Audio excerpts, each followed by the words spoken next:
Bonjour my friends, I'm Frankie and welcome to Club Foodie. What we eat changes according to the season. During the winter, we tend to eat heavier, while in the summer, we eat lighter. In colder months, we eat more meat recipes, casseroles, pasta dishes, and so on. In the past, I shared my ultimate 8-cheese lasagna with you, but here's another one that I'm sure you'll love. In today's episode, I'll show you how to make my meat lasagna. OMG! This is such an amazing comfort food recipe.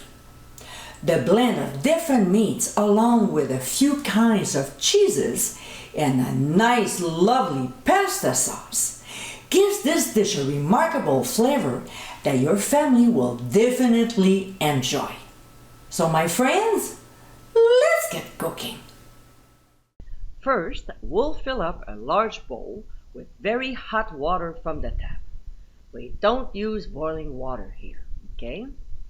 And then we'll place about 6 lasagna noodles, and when they start to soften, we'll move them around so they are all submerged.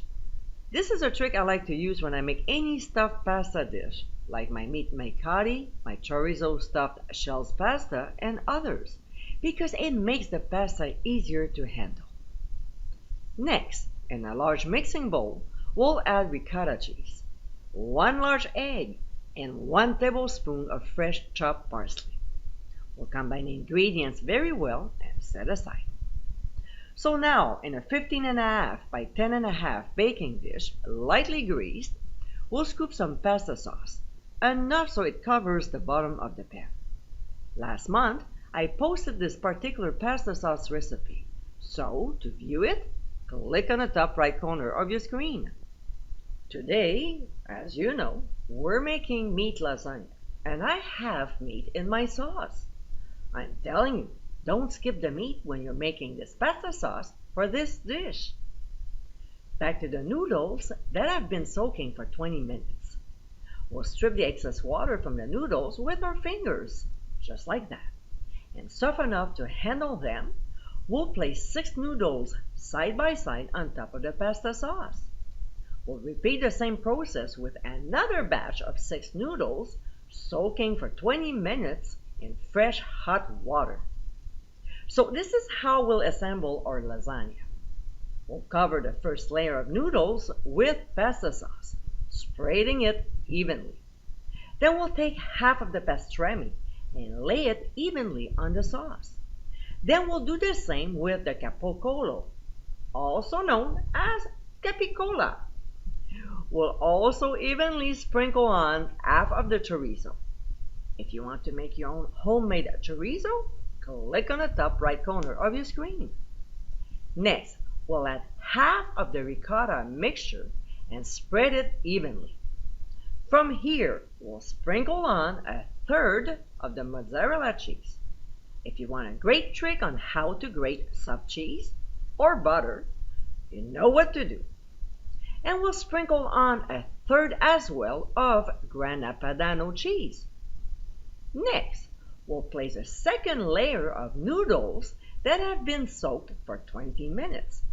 Don't forget to soak the remaining 6 noodles in very hot water, okay? Now, we'll repeat the same thing as we did with the first layer.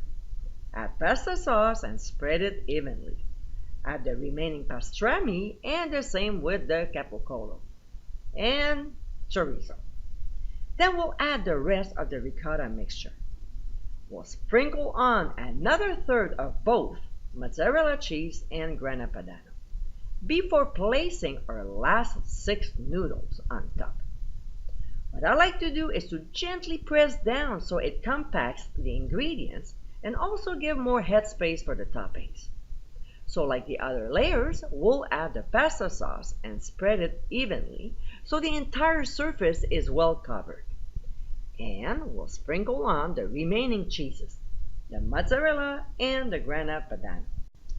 For the finishing touch, we'll sprinkle on the remaining 1 tablespoon of chopped parsley. We'll take some foil large enough to cover the baking dish, and lightly spray it with cooking spray. We'll cover the pan loosely with it and transfer to a 375-degree preheated oven. We'll bake it for 25 minutes. When time is up, we'll carefully remove the foil and return the lasagna for an additional 25 minutes. When cooking time is over, we'll take the lasagna out of the oven and let it rest for 15 to 20 minutes before serving. And my friends, this is how I made lasagna. This flavorful pasta dish is incredible. All the ingredients blend so well together, making this dish a delicious meal to serve to your family and friends. This can easily become your go-to lasagna recipe. I hope you give it a try soon, and be sure to visit clubfoodie.com for ingredient amounts and more info. Until next time, my friends, bon appétit!